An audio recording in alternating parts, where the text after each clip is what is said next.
La selección argentina venció en su partido frente a Guatemala, sigue avanzando muy bien en el Mundial Sub-20 y ya lejos de las críticas previas a Mascherano, poco a poco el equipo se va acomodando. Por eso vamos a hablar de esas 5 cosas que hay que destacar acerca de este seleccionado tras la victoria de hoy.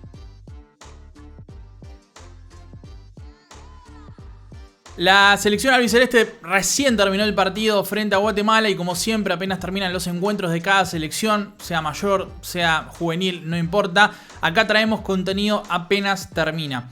Habrá terminado hace media hora y ya tienen contenido. Así que si les gusta lo que hago, si les gusta el contenido que subimos, dejen un like, por supuesto que ayuda a seguir difundiendo el material en YouTube. ¿Qué es el Sub-20 si no es una antesala para lo que es la selección mayor? O sea, el Sub-20 no deja de ser una categoría formativa, pero también ese paso previo que tienen muchos juveniles antes de saltar a una selección mayor, mucho más en contextos donde hablamos de selecciones como la Argentina que tienen todo un cuerpo, repito otra vez la palabra, un cuerpo de selecciones nacionales que está en constante comunicación entre ellos. Por eso no sorprende que un jugador, por ejemplo, convocado a la mayor, como ha pasado con la convocatoria de Europibes, terminen entrenando a la vez en el Sub-20 o jugadores del Sub-20 que son muy bien vistos y recomendados a la mayor inmediatamente. Incluso pasa que hay sparrings que están en inferiores, en juveniles de la selección albiceleste y terminan jugando como sparrings en los entrenamientos de la mayor. Hay una conexión constante, entonces eso hace que esta antesala del Sub-20 sea más importante de lo que realmente se dice. ¿Por qué es esto? Bueno,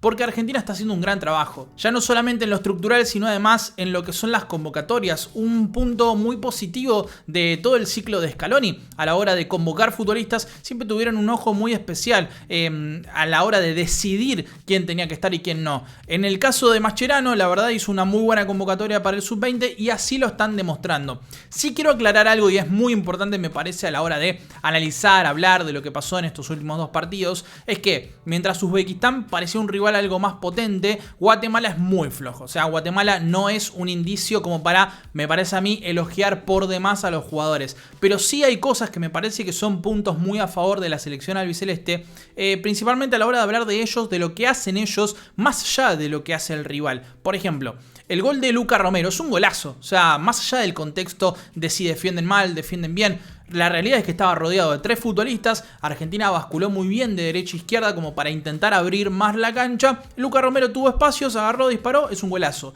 El gol de cabeza de Vélez es un golazo. O sea, va más allá del contexto de si Guatemala es bueno o malo. Lo hizo muy bien. Y después hay cosas muy positivas de las que quiero hablar con ustedes. Número 1. Juegan los pibes juntos y esto siempre es positivo. Por ejemplo, en convocatorias previas era muy raro ver a Facu Bonanote y Nico Paz. Una de las tantas cuestiones que se dijeron en Twitter en estas últimas horas de partido es que jugaron muy poco juntos. Más allá de la lesión de Facu Bonanote y todo, ¿no? Jugaron muy poco tiempo juntos a pesar de estar convocados en la misma lista. Agarrar y ubicar en la cancha a jugadores que se entienden, que tienen la misma dinámica, el mismo ritmo, la misma forma de jugar, el de entender el lenguaje del fútbol, es muy positivo. Y así ves como hay chicos como Soule, Carboni, Luca Romero, el mismo Gauto, antes Aguirre, que se entienden muy bien a la hora de atacar y esto siempre es positivo. Me parece uno de los puntos altos de Mascherano como entrenador en este Mundial Sub-20, más allá de los errores. Está poco a poco juntando a futbolistas que están cómodos en las diferentes posiciones y roles en las que juegan, más allá de que a priori uno diga, bueno, por ejemplo, vemos muy atado a Soule en la banda cuando en realidad él se centraliza y lo hace muy bien o juega por la otra banda enganchando y pegándole al arco,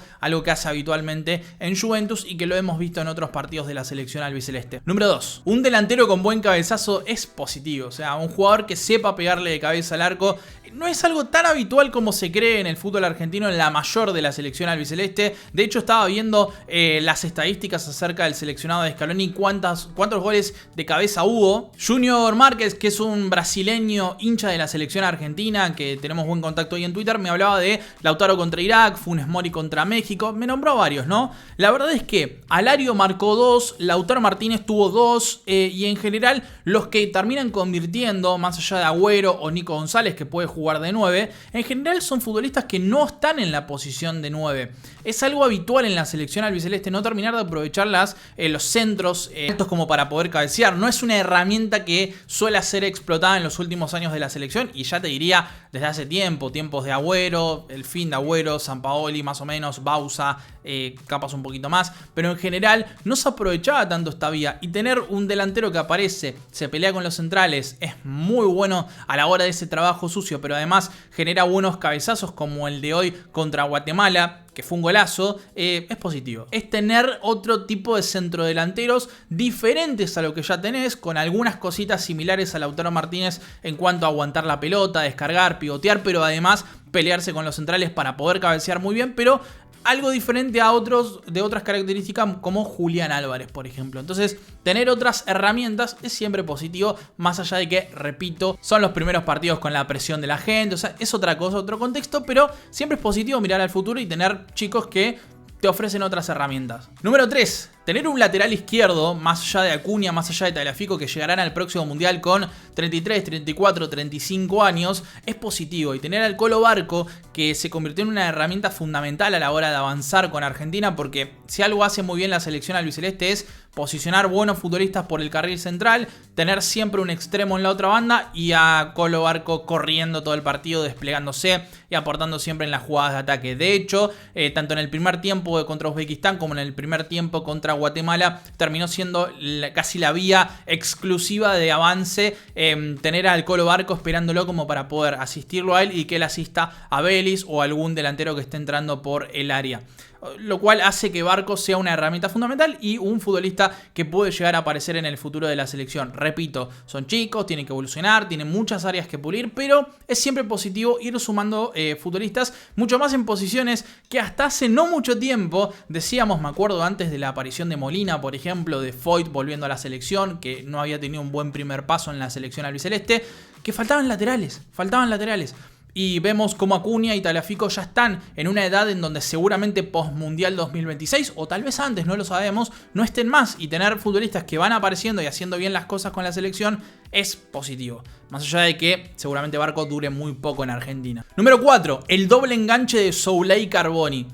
Es fútbol, o sea, apareció 15 minutos al principio Soulé con un muy buen nivel, incluso con algún caño ahí como para poder avanzar, buen despliegue en ataque principalmente por lo que es el carril central, lejos de la banda donde él no es aprovechado, algún remate de media distancia intentado, también alguna asociación con Valen Carboni que en la segunda parte del primer tiempo apareció liderando él, y eso me encanta porque es un doble enganche que se van alternando el liderazgo del ataque de la selección albiceleste, y esto está buenísimo porque no depende de un solo jugador para crear jugadas de peligro, sino que son dos, y después te sumas por ejemplo a Luca Romero con una muy buena pegada de media distancia, con muy buena calidad también para construir, Maxi Perrone que avanzó en el campo y casi se posicionó en la línea de Carboni en el segundo tiempo, cuando uno no está aparece el otro, esto es fútbol y está muy bueno porque si algo hizo bien la selección mayor en los últimos tiempos es juntar chicos que jueguen a la pelota en la mitad de la cancha hacia adelante, y esto siempre es positivo, tener ese tipo de herramientas. Mucho más entendiendo que tal vez más Soulé por la edad que Carboni, por la experiencia en primera división, Soulé va a ser el posible seguro que haga el paso a la mayor entre todos estos chicos. El posible seguro. Número 5 y final. Tener un sub-20 competitivo siempre ayuda. Más allá de algunos errores defensivos que tuvo que cortar, por ejemplo, Gómez Hart en la primera y la segunda mitad con algún rebote que casi termina en gol en contra, más allá de la expulsión de Avilés, más allá del rival, por supuesto que Guatemala fue muy flojo en todo sentido, Argentina está jugando mejor que torneos previos, mejor que el sudamericano incluso, y era su propio enemigo. La selección albiceleste era el enemigo a vencer porque teníamos errores defensivos de cada una de nuestras piezas. Gómez Hart se equivocaba, entraba el siguiente arquero que era Herrera y se equivocaba también. Teníamos defensores con algunos problemas individuales a la hora del pase, de cubrir ciertas áreas, terminaban en goles rivales, nuestros contrincantes aprovechaban mucho eso, entonces éramos nuestro enemigo a vencer básicamente. Argentina ahora está acomodándose poco a poco, encuentra sus piezas de mitad de cancha hacia adelante, hay una convocatoria mucho mejor, por supuesto subió la calidad, subió el listón, tenemos un buen plantel y que Argentina poco a poco reconecte no solamente con el fútbol que tiene que tener este tipo de jugadores, parte de la cantera argentina, sino además que reconecte con la gente, es positivo. Por ejemplo, Mascherano, una persona muy criticada, muy insultada por el común de la gente en Argentina, es muy aplaudido en los estadios cada vez que llega a jugar contra Uzbekistán, contra Guatemala. Y esto suma, porque no dejas de darle un poquito de clima positivo a una selección que necesita confianza por parte de la gente. No dejan de ser chicos que posiblemente estén en los próximos años de la selección albiceleste, muy posiblemente, porque son el futuro de Argentina. Entonces, que tengan una experiencia positiva con su propio público y no vivan escenas como por ejemplo la de la Copa América 2011, por tomar un ejemplo, más allá de ser de la mayor, ¿no? Un torneo importante, como escenas en Argentina con el público local puteando a nuestros jugadores por no rendir a la altura. Veremos cómo termina esto, veremos cómo termina esta situación, pero de por sí, la banca que está teniendo esta Argentina, los jugadores, lo que están demostrando de mitad de cancha hacia adelante, me parece que más allá de que gane o no gane el torneo, es algo secundario, ojalá lo gane, no deja de ser algo, un puntito a favor, una mejora respecto a torneos previos con el mismo entrenador. Hasta ahí más o menos lo que pasó hoy, en donde la Argentina terminó con uno menos, al igual que su rival Guatemala. Repito, muy flojo rival, pero de todas maneras Argentina hizo una muy buena tarea, algunas certezas de cara al futuro y la necesidad seguramente de hacer algunos cambios por amonestaciones. Nos vemos en apenas unas horas con mucho más material.